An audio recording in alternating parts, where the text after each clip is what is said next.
kai manęs paklausė, kodėl aš esu skeptiškas apie veidoskaitą, tai yra todėl, kad šitas instrumentas, veidoskaita, galimai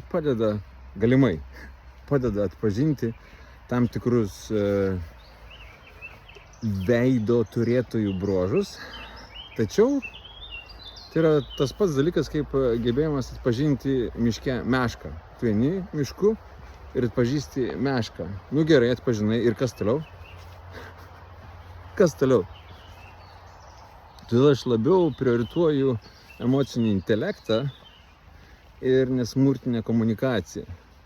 Nes išmanydamas nesmurtinę komunikaciją ir turėdamas emocinį intelektą, tu pamatęs mešką, atmaroską, vatą arba dar kitokius mūsų visuomenės piliečius, jų variantus. Tu žinai, kaip su jais bendrauti, žinai, ką jiems pasakyti, kaip pasakyti, kad jie nusiramintų. Neužtenka vien tik pažiūrėti į fizionomiją ir pasakyti, o šitas yra atsilupęs. Nu ir kas, kad sužinosi. Jeigu jis norės tau duoti galvą, tai jis jau tą galvą ir suknežins. Tu galėsi sakyti, aš žinau, koks tavo charakteris. Ir kas toliau? Ir niekas nesikeičia. Aišku, jeigu žmonės labai nori knistis po tą veidoskaitą, tai viskas yra tvarkoje.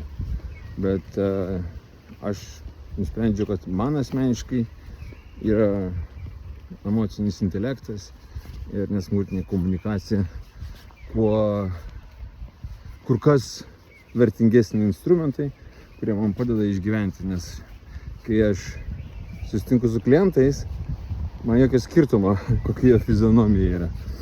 Aš pasižiūriu, atpažįstu, kas yra per žmogus ir žinau, kaip su juo bendrauti, ką sakyti, kokie jo poreikiai. Ir tuo pačiu nepamirštu savo poreikių, kuriuos aš sugebu normaliai savo sudėlioti, kai pasigilinu, ko aš iš tikrųjų ieškau gyvenime. Tai va, būtent toks dalykas.